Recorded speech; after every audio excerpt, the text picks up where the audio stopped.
Ok pessoal, bem-vindos. Vamos falar neste vídeo sobre muita coisa e, como vocês devem imaginar, o petróleo e os seus preços para negativo. Este tipo de episódio vai ser bastante comprido porque também eu tive bastante trabalho na construção de várias pesquisas que eu fiz ao longo dos dias anteriores e muita gente tem perguntado como é que eu posso investir em óleo, qual é a melhor forma de eu lucrar com esta situação. Também peço às pessoas para terem calma, isto não é fácil. Este setor é super complicado comparado com ações. Não tem nada a ver. Quando as pessoas pensam que ações é complicado, óleo e petróleo é bem mais complicado, ok? Há muito mais coisas que nós temos de ter em consideração. Regulamentações, despesas, este tipo de coisas, entra tudo e depois é um setor muito cíclico, por isso é uma coisa que nós temos de ter atenção. De qualquer das formas, eu vou-vos dar as melhores formas que eu encontrei para vocês investirem no meio deste caos e vocês poderem aproveitar-se da situação, e mesmo eu vou aproveitar esta situação para comprar duas empresas. Em princípio vão ser duas empresas. De qualquer das formas, vocês pensavam que eu ia investir, por exemplo, se calhar em óleo CFDs, em ETFs, esse tipo de coisas. Não, eu não vou fazer esse tipo de coisas que vocês esperavam para já, porque os óleo CFDs, neste caso, se vocês investirem mesmo no próprio preço do óleo, muitas das vezes vão ter que investir pelo menos com 2.000 euros, isso é logo uma menos-valia. Depois ainda vão ter que pagar comissões, pelo menos com o Heitor é assim. E depois as melhores corretoras que eu encontrei foi a FBS, foi a Eitouro e acho que foi mais também a Robotrade, a XTB também tem. Mas pronto, isto são tudo coisas que vocês têm que ter em conta e acho que devem ver as taxas, as comissões, e não compensa, na minha opinião. Depois ainda tenho o USO, eu também estive a analisar este de perto super bem, está aqui o USO. Pronto, o USO é muito complicado de vocês entenderem e muita gente se meteu, por exemplo, nos Estados Unidos. Meteram-se no Robinhood quando aconteceu aquilo do petróleo e toda a gente entrou, neste caso os retail investors, ou seja, nós próprios que somos pequenos, que estamos aqui a investir com pouco dinheiro e pronto, comparado com milhões de euros que são movimentados. E o que aconteceu foi que entrou um volume gigante no dia a seguir do petróleo, no dia a seguir ao petróleo ter descido, neste ETF. E pronto, este ETF o que faz é compra os contratos do óleo. Só que para comprar os contratos do óleo é preciso muito entendimento por trás disto, porque, ou seja, eles fazem uma mistura dos meses dos contratos. Ou seja, se vocês pensam que estão a comprar o óleo e depois que esse ETF está só simplesmente a acompanhar o preço do óleo no momento, não, isso não acontece assim. Basicamente o que o ETF faz, ele compra vários contratos espalhados pelos meses, e se pronto, um descer bastante, basicamente tem também os preços dos futuros contratos e as pessoas basicamente entram em contango, acho que é assim que se diz o nome. O que acontece é que os preços dos futuros contratos estão mais altos do que o preço está em si.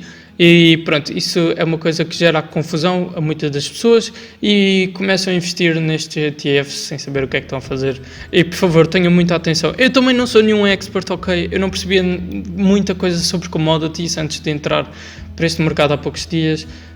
E é bastante complicado de entender, a sério. Tipo, eu já estou em ações há algum tempo, à volta de 5 anos, e quando eu digo que, pronto, eu olho para isto e fico um bocado confuso muitas das vezes, é porque realmente é bastante complicado. Por isso, tomem atenção antes de se querem entrarem nas coisas, antes de investirem, têm que ler bem o que é que estão a meter-se.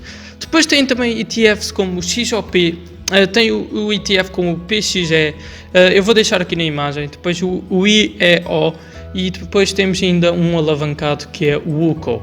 Pronto, estes ETFs já são um bocadinho diferentes, são menos voláteis, mas de qualquer das formas acho que são difíceis de muitos de vocês entenderem, mas se vocês querem ter alguma ligação a este mercado e alguma exposição a este mercado, podem optar por esses ETFs. Acho que, pronto, podem optar. De qualquer das formas, o UCO alavancado, eu sugiro bastante que vocês não se metam, mas que vocês quiserem meter, façam o que quiserem. Pronto, é porque é alavancado, e alavancado tem muito mais volatilidade, e o que acontece é que, pronto, vocês se virem que está a descer e a subir, a descer e a subir, muito provavelmente vocês, se calhar, vão vender, e eu aconselho-vos vivamente que não façam isso. Nem meterem CTFs alavancados. engajados só pelo retorno. Devem simplesmente ver as coisas como elas são. Por isso, eu vou-vos mostrar hoje uma das ideias que eu encontrei para investir em oil, ou seja, aproveitar esta situação. Espero que gostem. Isto é bastante trabalho a pesquisar, foram à volta de 4, 5 dias, 3, 4, 5 dias, à volta disso, sempre agarrado a ver isto e a perceber como é que funcionava o Cotango, o Backwardation e esse tipo de coisas. Por isso, por favor, deixem um like, isso ia ajudar bastante. A sério, 50 likes neste vídeo, pessoal, let's go, hein? Era muito fixe mesmo. Se pudessem ajudar dessa forma, eu agradecia imenso, mas também se não quiserem, pronto, não tem problema, vocês fazem o que quiserem. De qualquer das formas, pronto, o oil, vocês sabem, eu estou aqui a falar que é uma matéria-prima negociada em quase todos os mercados do mundo e é das mais importantes para o crescimento económico, ok? De vários países, como a Venezuela, a Rússia, o Irão e depois muitos deles até fazem parte de uma organização que é a OPEC. A OPEC é a organização dos países exportadores de petróleo. E pronto, o que eles fazem muitas das vezes é regular os preços, regular a demanda e a oferta e neste caso também regular, por exemplo, a produção que eles têm, que os países têm. Isto é bastante importante no que toca, por exemplo, a um incentivador no preço do petróleo. E pronto, o que a OPEC fez foi reduzir bastante na produção do petróleo, mas isso não serviu para nada, porque vocês viram que os preços do petróleo viram negativo. Ou seja, quer dizer que as pessoas precisam de pagar a outras para ficarem com o petróleo, porque eles não têm espaço para guardar. E foi o que se passou com o petróleo, vocês podem ver, foi isso que aconteceu. Então o que é que acontece? Eles precisam de sítios para guardar o petróleo. E aí é que nós começamos a pensar, então mas se eles precisam de sítios para guardar o petróleo, como é que nós podemos aproveitar desta situação? E é aí que entram os oil tankers, foi isso que eu descobri. Os oil tankers basicamente são empresas que armazenam o petróleo. São empresas que guardam o petróleo, transportam o petróleo de um lado para o outro. E estes oil tankers, o que é que acontece? Quando a demanda aumenta bastante, a demand, ou seja, a procura, o que acontece é que eles podem exigir preços mais altos pelos seus serviços. Podem exigir, por exemplo, eles tinham à volta de 35 mil euros, vocês podem ver aqui. Eles recebem à volta de 35 mil dólares por dia só para manterem o petróleo. Tem em média para o ano 2019. Isto é a empresa que eu já vou dizer a seguir. Mas pronto, eles têm à volta de 35 mil dólares que eles ganham por dia só com o armazenamento. Então o que é que acontece se a procura aumentar bastante? Eles podem aumentar os preços. E foi isso que aconteceu. Se nós formos ver o report do Gibson, nós conseguimos ver que o petróleo aumentou à volta para 176 mil dólares por dia e 135 mil chegando aqui. E muitos deles já ouvi falar que chegaram aos 250 mil. Isto é uma coisa extraordinária, porque estas pessoas recebiam à volta de 35 mil e agora recebem 176, 135. Isto é absurdo, ok? E isto vai fazer uma diferença gigante no lucro que eles vão ter, como também na sua revenue. E porque eles também, esta é a empresa que também tem menos custos e que tem maior possibilidade de conseguir reduzir nos custos, ou seja, a empresa consegue reduzir menos os custos em termos de tudo. Isso é bastante importante, porque é a empresa que basicamente vai ter os navios parados e vai conseguir aproveitar melhor o dinheiro que vai ter à sua disposição para tornarem lucro e para também darem dividendos para nós. E pronto, isto vai fazer um salto gigante, porque vocês conseguem ver que de 35 mil euros, se multiplicarmos por 2 vai dar 70 mil. E se multiplicarmos outra vez por 2 vai dar 140 mil. E ainda nem chega a estes 176, mas chega a estes 135. Ou seja, a empresa tem a oportunidade de quadriplicar a sua revenue. Ou seja, estamos a ver um Forex basicamente em um ano, no espaço de um ano, porque eu não acredito que depois disso que esta coisa do óleo vai continuar, mas à volta de uns meses, pelo menos um trimestre, acredito perfeitamente que vai acontecer, porque pronto, como eu já disse, e não sou daquelas pessoas que acredita que vai tudo correr bem com o corona, não posso dizer o nome, eu vou mutar esta palavra no vídeo, de qualquer das formas, não posso ser daquelas pessoas que acham que vai correr tudo bem com o vírus, por isso tenham noção que, pronto, as pessoas não vão voltar assim de repente à vida, vamos andar aí na praia, tocar-nos uns nos outros, isso não vai acontecer. E da mesma forma que isso acontece, as pessoas também têm medo de entrar, por exemplo, nas lojas e esse tipo de coisas. A mentalidade depois segue-se e nós também já desenvolvemos vários hábitos. Mas não é aí que eu quero entrar. Eu quero entrar nos oil tankers. Isto é bastante importante no aspecto do retorno, ou seja, pode ser um investimento a curto prazo, mas tem bastante segurança porque estas empresas, se vocês forem ver o 20F, é bastante importante que vocês leiam. Vão aqui à DHT Holdings, que é a empresa que eu estou a pensar em comprar, né? E depois vêm aqui ao 20F e têm que ler, pelo menos nos riscos, têm que ler como é que a empresa faz dinheiro muitas das vezes e como é que é a ciclidade do negócio, acho que é assim que se diz. Pronto, e o que é que acontece? A empresa, basicamente, ela própria disse que vai aumentar bastante a revenue nesta situação de alta procura por armazenamento do petróleo.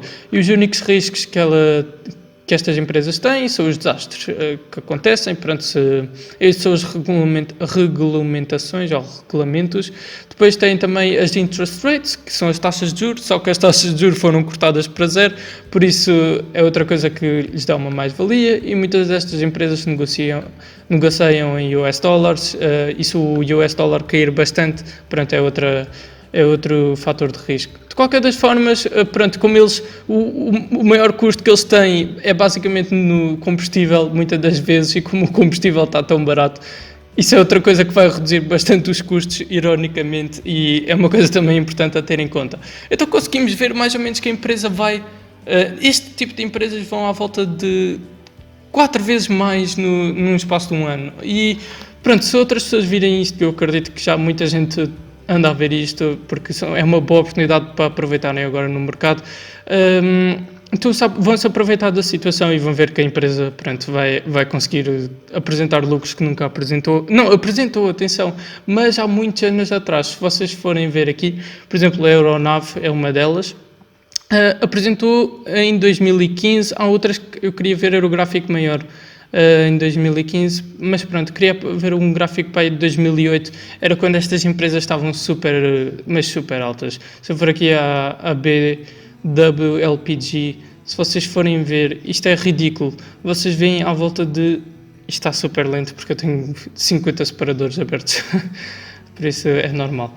De qualquer das formas, 2014, 83 e estamos neste momento nos 36. Pronto, isto foram empresas que já geraram bastantes lucros com o petróleo, agora já não geram tantos, algumas delas, mas ao mesmo tempo distribuem altos dividendos para os investidores, ou seja, são muito lucrativas, muitas delas.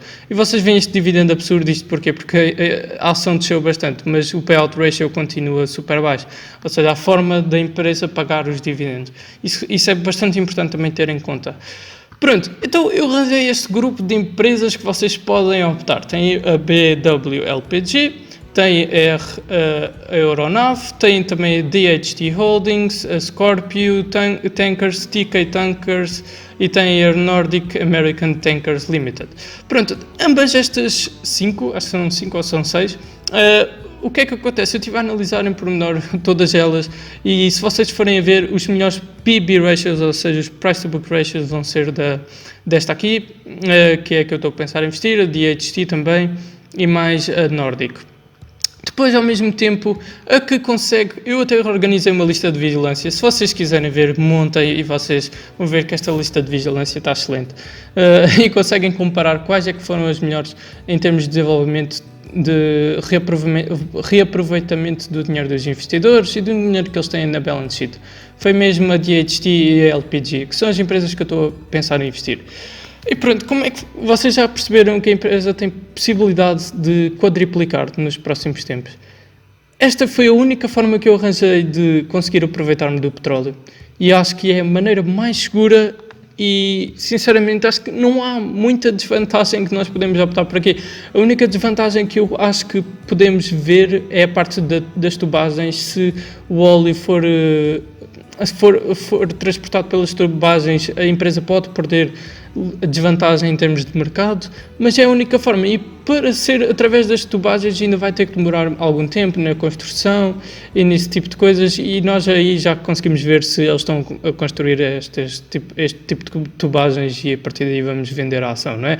Por isso, acho que não tem muito downside, ou seja, não tem nada assim de risco e ao mesmo tempo conseguimos fazer bastante dinheiro só com a demanda para estes produtos, pela procura dos navios, para guardar o petróleo. Toda a gente anda à procura de sítios para guardar o petróleo. E eles vão conseguir fazer o serviço. Eles vão conseguir. Não são empresas que eu estou habituado a investir, ou seja, de small caps. São empresas que têm, por exemplo, um market cap muito baixo também. De qualquer das formas, acho que é uma boa oportunidade. Quando eu digo boa, é uma excelente oportunidade. Eu sinceramente já não via uma oportunidade destas há muito tempo, sem ser da Tesla. A Tesla foi o meu último investimento que eu vi, a Tesla e a Uber. Assim, possibilidades de fazer bastante dinheiro. Agora, com estas empresas, esqueçam, acho que é mesmo uma forma de conseguirem lucrar com esta situação. Por isso aproveitem, construam a vossa própria lista de vigilância, vejam o 20F, eu vi da DHT, vi também os reportes que aconteceram dos navios, neste caso, quanto é que eles estavam a aumentar em termos de preços. Isso é bastante importante vocês terem atenção. Eu posso deixar o link na bio para isto tudo, posso deixar também para o 20F, posso deixar também para da BWLPG, e acho que é isso, pessoal. Espero que tenham gostado. Este vídeo foi bastante trabalhoso no aspecto anterior. E há outra coisa que eu queria falar também aqui. É verdade, vocês também têm que ter atenção que, por exemplo, na Heitor não conseguem comprar nenhuma destas, apenas conseguem comprar a BWLPG. E pronto, é a que eu vou comprar pela Heitor. Mas ainda tem outra forma de comprar estas empresas, que é pela da Giro. E é isso que eu vou fazer, por isso é que vocês viram aqui. É pela da Giro. Só que pela da Giro vão ter que esperar pela transferência bancária, isso é outra coisa. Eu não utilizo a da Giro, mas pronto, vocês devem estar em lista de espera, se calhar alguns para a da Giro, e pronto, não vão conseguir investir nestas empresas. Pronto, a única forma que eu arranjei é de investirem pela eToro, vêm aqui e investem por CFDs, pronto. A única desvantagem é essa, e acho que, pronto, vocês não vão pagar comissões em investirem em CFDs. Eu vou fazê-lo por aqui, tenho aqui $1000 disponíveis, vou aproveitar e não vou estar a levantar o dinheiro, não é? E ao mesmo tempo vou depositar algum dinheiro na DGIR para comprar a DHT. Por isso, acho que é tudo por hoje. Aproveitem, vejam qual é que é a melhor possibilidade de vocês investirem neste momento. Se for na da Giro, vocês vão ter que ficar na lista de espera, por isso vão perder a oportunidade. Pela Heitor vão ter CFDs, mas acho que não há problema, porque pronto, como isto é uma coisa momentânea, eu não acho que a Heitor vá à falência, porque tem tido um aumento exponencial nas compras e vendas de ações. Acho que isso nem tão cedo vai acontecer. Por isso, de qualquer das formas, espero que tenham gostado do vídeo, espero que isto tenha sido bastante importante para vocês verem como é que podem aproveitar destas situações. Eu sei que o vídeo foi assim um bocadinho comprido, mas é tudo por hoje e fiquem bem.